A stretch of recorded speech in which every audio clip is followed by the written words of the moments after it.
Hello friends, मी तुम्हाला आज Prajakta institute Kolhapur तर्फे क्लॉथ पेंटिंगचा क्लास सुरू करते आहे, व्हिडिओ सुरू करते आहे. तर त्याच्यामध्ये मी तुम्हाला वेगवेगळ्या प्रकारचे स्ट्रोक्स दाखवेन. तुम्ही पण माझ्याबरोबर सुरू करू शकता.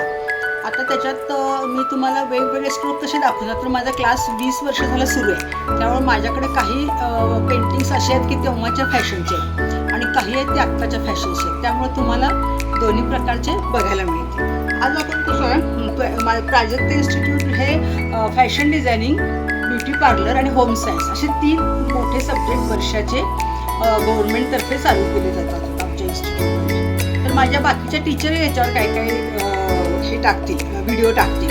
तर तुम्ही ते सुद्धा बघून त्याच्यावर तुम्ही जर सबस्क्राईब केलं, लाईक केलं तर आम्हाला अजून उत्साह येऊन आम्ही अजून भरपूर प्रकारचे फक्त क्लॉथ पेंटिंगच नाही, बऱ्याच प्रकारचे पेंटिंग, वॉल पीसेस, इव्हन शिवणचं, पार्लरचे मेकअप वगैरे असे पण टाकू. जर तुमचे सबस्क्राईबर तुमची तेवढी आवड आहे हे कळल्यानंतर.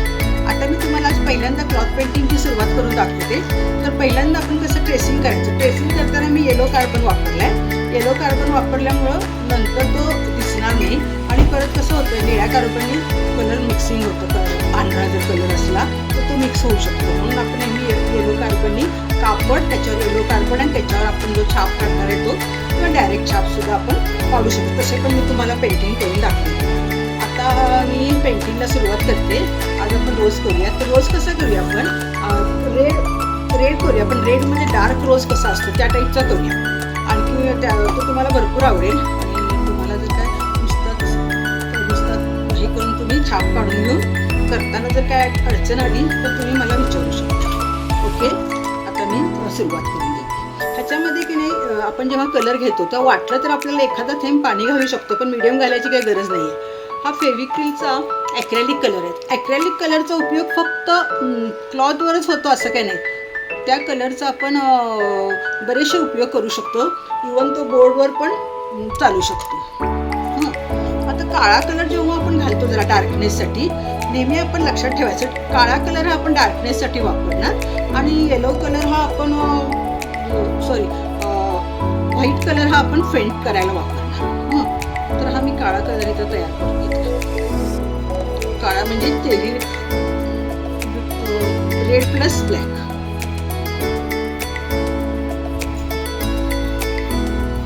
आता आपण बघा कशी मी सुरुवात करून घेते. पाण्याची वाटी जवळ असली पाहिजे, कार्बन पेपर, खराब कापड एक जवळ असली पाहिजे.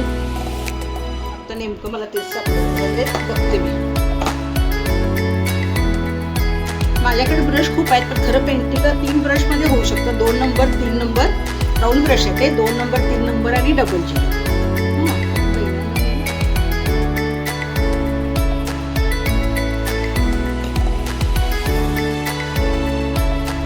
ब्रशच्या जे स्ट्रोक्स आहेत ते आपण पाकळीच्या आकाराप्रमाणे आपले फिरले पाहिजे. असं कुठले ब्रश असा आडवा उभा असं नाही लावायचं. तो पाकळीच्या आकाराप्रमाणे फिरला. शिवाय आपण त्याला नंतर आउटलाईन देतो, त्यामुळे ते काही बाहेर गेलेले स्ट्रोक्स आहेत ते आपण त्याच्यामध्ये ओढून घेऊ शकतो. जास्त पण आपल्याला कलर करू जास्त पण पाकळ्यांना कलर करून मग शेड द्यायची नाही. 1-2-3 पाकळ्यांना कलर करून मग आपण शेड देऊ शकतो, कारण नाहीतर कलर सुटतो आणि शेडिंग मिक्सिंग व्यवस्थित होत नाही. त्यानंतर आता मी इथं की नाही आपण जरा डार्क कलर केलाय तो लावला.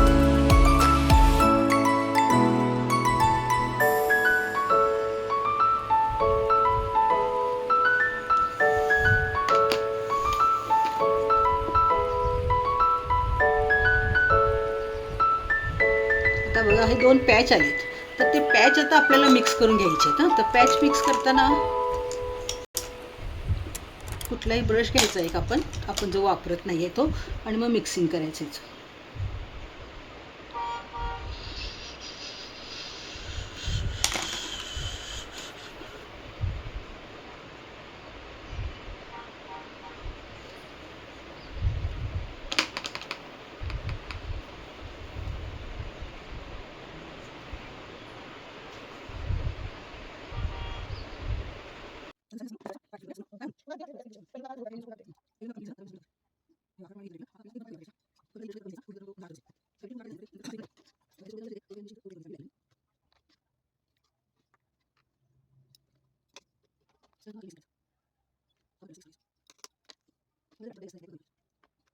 Thank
you.